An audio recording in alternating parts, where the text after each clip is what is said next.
بسم اللہ الرحمن الرحیم۔ بہت سال پہلے کی بات ہے، ایک گاؤں میں ایک لڑکی تھی۔ دوسرے بچوں کی طرح اس کو بھی کھیل کود میں بہت مزہ آتا تھا، اور بچے تو کسی کی سنتے ہی نہیں ہیں۔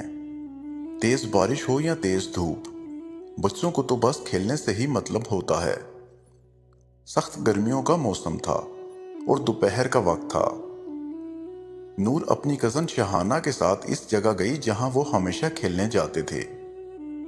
وہ جگہ ان کے گھر سے تھوڑی ہی دور تھی، اور وہاں پر ایک درخت تھا جہاں پہ بچیوں نے کھیلنے کے لیے ایک جھولا لگایا ہوا تھا۔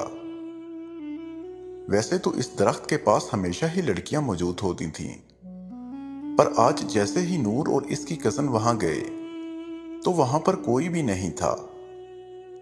تو انہوں نے کہا کہ چلو اچھا ہے، آج ہم خود ہی مزہ کریں گے، اور نور جلدی سے جا کر جھولے پر بیٹھ گئی۔ اور اس بات پر شہانہ کو بہت غصہ آیا۔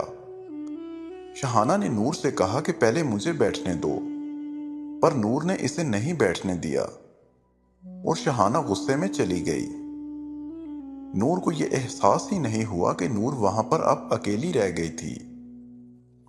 اچانک نور کو محسوس ہوا کہ جیسے اسے کوئی جھولے دے رہا ہے، اور آہستہ آہستہ وہ اور تیز ہوا میں جا رہی تھی۔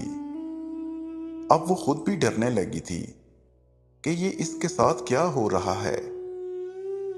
نور وہاں پر چلانے لگی، پر وہاں کوئی بھی نہیں تھا جو اس کی مدد کرتا۔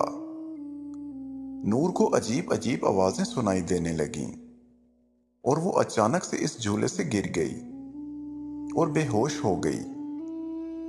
کچھ دیر بعد جب اس کی آنکھ کھلی تو اس نے دیکھا کہ وہ اپنے ہی گھر میں ہے، پر وہ کچھ بولنے یا پھر کچھ کرنے کی حالت میں نہیں تھی۔ وہ سب کو بتانا چاہ رہی تھی کہ اس کے ساتھ کیا ہوا، پر وہ کچھ نہیں بول پا رہی تھی۔ دن بدن اس کی حالت خراب ہوتی جا رہی تھی۔ اس کے ماں باپ نے ہر ڈاکٹر، ہر حکیم سے بات کر کے دیکھ لی، پر کوئی بھی اس کا علاج نہیں کر پا رہا تھا۔ اور ایک دن نور کے بابا کسی بزرگ کو لے کر آئے، اور اس بزرگ نے ان کو بتایا کہ نور اب زیادہ دن زندہ نہیں رہ سکتی، کیونکہ وہ پوری طرح غیب کے قبضے میں آ گئی ہے۔ پھر بھی اس بزرگ نے اپنی طرف سے پوری کوشش کر لی کہ وہ نور کو بچا لیں، پر کچھ دن بعد ہی پتہ چلا کہ نور اب اس دنیا میں نہیں رہی۔ سننے میں کچھ یوں آیا کہ مرنے سے کچھ دیر پہلے نور بالکل صحیح ہو گئی تھی، اور اس نے اپنی ماں کو سب کچھ بتایا جو کچھ بھی اس کے ساتھ ہوا تھا۔ اور آخری بات جو اس نے بتائی وہ یہ تھی کہ کوئی اس کے کان میں زور سے کہتا تھا کہ موت کا کوئی علاج نہیں۔